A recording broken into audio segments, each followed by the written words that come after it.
नमस्कार, मैं अकील खान और आप देख रहे हैं जय भारत जय बिहार। आज एक सनसनीखेज न्यूज़ सामने आया है कि बहुत बड़ा खुलासा हुआ है कि आज से कुछ दिन पहले दशहरा के टाइम पे दो मर्डर हुए थे और दोनों बताए जा रहे थे कि ओझा भगत थे। ओझा भगत का मर्डर हुआ था और उनके लिए गिरफ्तारियां चालू थी। गिरफ्तारी के दौरान जो व्यक्ति जिसने उन दोनों को बुलाया था उन्हें पकड़ लिया गया है। कहा जाता है कि अरविंद यादव ने बुलाया था फ़ोन करके और उसके बाद उन्होंने वो भगत को 20,000 रुपये एडवांस के तौर पे दिए थे कि मेरे घर पे कुछ काम है, और बुलाने के बाद वहाँ पर पूरी तैयारी थी दोनों को मारने की और दोनों को मार दिया गया। पुलिस इधर उधर घूम रही थी, कई लोगों को पकड़ा गया, लेकिन वो सारे लोग निर्दोष पाए गए। देखा जाए तो इस केस में सबसे बड़ी सफलता पुलिस को मिली है कि उन्होंने जिन लोगों को पकड़ा था उनके खिलाफ कोई भी कार्रवाई नहीं हो पाई, क्योंकि उनके खिलाफ कोई भी सबूत नहीं मिल पाया था। लेकिन कहते हैं ना कि खबर कोई भी हो और कहीं भी हो, कैसी भी हो, मर्डर करने वाला इंसान बच नहीं पाता है। यही हाल हुआ इस केस में। जो इसका मुख्य आरोपी था वो पकड़ा गया है। जिस औरत ने ये करवाया था, ये सारा मामला अंधविश्वास का था। अंधविश्वास के चक्कर में उस औरत ने तकरीबन 2 लाख रुपए में सुपारी दे डाली और उसका मर्डर करवा डाला। कहा जाता है कि किसी भगत ने किसी भगत को कहा कि 2 लोगों को मार दिया जाए और उसके बाद 2 लोग और मरने वाले हैं। इसका कारण बना, मुख्य कारण बना अंधविश्वास। अंधविश्वास के चक्कर में ये दोनों के दोनों भगत मारे गए। तो कहना ये चाहता हूँ कि जो भी होता है या कुछ भी होता है, आप अंधविश्वास के चक्कर में ना पड़े। अंधविश्वास के चक्कर में लोग कातिल बन जाते हैं, जैसा कि अभी लोग भागे चल रहे हैं, या जिस औरत ने कत्ल करवाया है वो भी फरार है। पुलिस का दावा है कि उसको भी पकड़ लेंगे, लेकिन अंधविश्वास के चक्कर में मौत तो हो गई है। तो आइए लिए चलते हैं आपको काको थाना, जहां पर प्रेस कॉन्फ्रेंस के दौरान डीएसपी साहब ने क्या कहा वो आपको हम दिखा रहे हैं। तो आइए दिखाते हैं आपको काको से, काको थाना से अरुण कुमार की एक रिपोर्ट। ये काको थाना क्षेत्र में 10 तारीख को 10/10 को 2 सब बरामद हुआ था। एक रामबली यादव का और दूसरा काशीराम, जिन्हें गोली मारकर इनवा गांव के पास झाड़ीनुमा स्थान में फेंक दिया गया। पुलिस ने उसको हत्या को चैलेंज के रूप में लिया और लगातार अनुसंधान करते हुए कई लोगों से पूछताछ किया गया और अंत में कल हम लोगों ने 4 व्यक्तियों को गिरफ्तार किया। तो आज गिरफ्तारी उसकी दिखाया, उसका चल रहा था, आज गिरफ्तारी हम लोगों ने किया है उसका।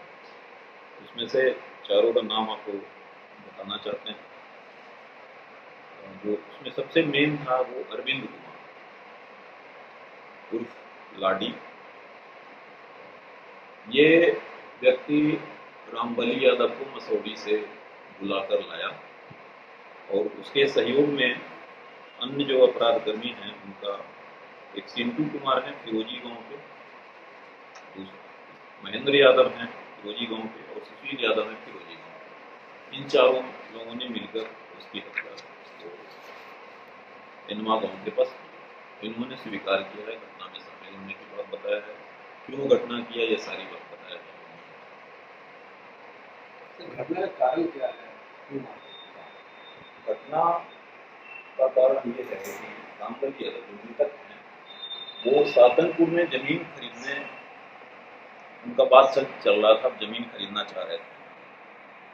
लेकिन उमेश यादव जो सातनपुर का ही है वो जमीन खरीदने में ज़्यादा पैसा देकर, जैसे जमीन खरीदने में कोई ज़्यादा पैसा देता है तो विक्रेता उसी को बेचता है। ये इसी क्रम में दोनों के बीच में किसी जमीन को लेकर के विवाद हुआ।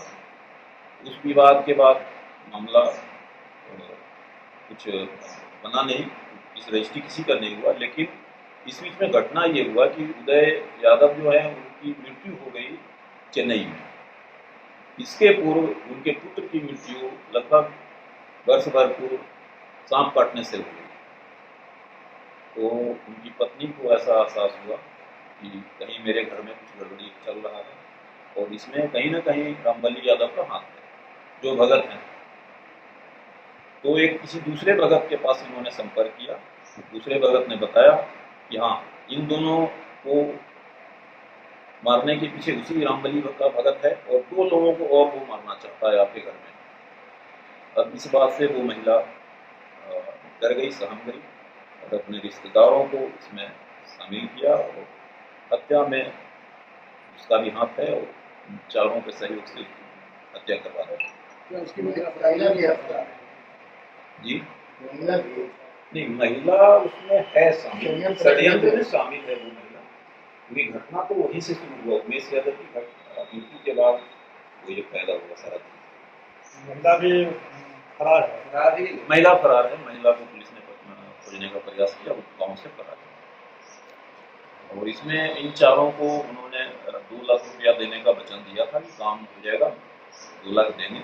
एडवांस के रूप में 75,000 रुपया बेचनी देवी ने इन लोगों को दिया था। सर हत्या कैसे हुई थी? पीट कर हुई थी और हत्या गोली मारी, मसौड़ी से उनको टेम्पू पे लाया गया अभियुक्तों के द्वारा और घटनास्थल पर ले जाकर के उसे गोली मारी। बाकी सारे लोग जो पकड़े गए थे सब जो निर्दोष साबित हुए, जिनका नाम दिया गया था वो सभी निर्दोष हैं और वो अभी तक की जांच में उनके विरुद्ध कोई साक्ष्य नहीं मिला है।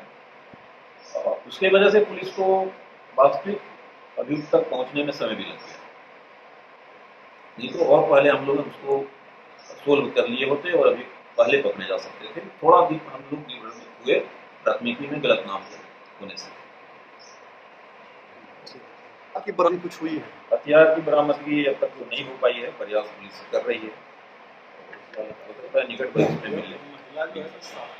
तो आज तक के लिए बस इतना ही। देखते रहिए जय भारत जय बिहार। मैं फिर से आपसे कह रहा हूं कि अगर ओझा भगत मौलवी मौलाना आपको अगर अंधविश्वास की तरफ ले जाते हैं तो आप ना जाएं, सोचे समझें, उसके बाद ही कोई कदम उठाएं। तो देखते रहिए जय भारत जय बिहार। सच के साथ हमेशा जय भारत जय बिहार है। तो आज तक के लिए बस इतना ही। खबरें अभी और भी हैं, तब तक के लिए मुझे आज्ञा दीजिए। जय भारत जय बिहार।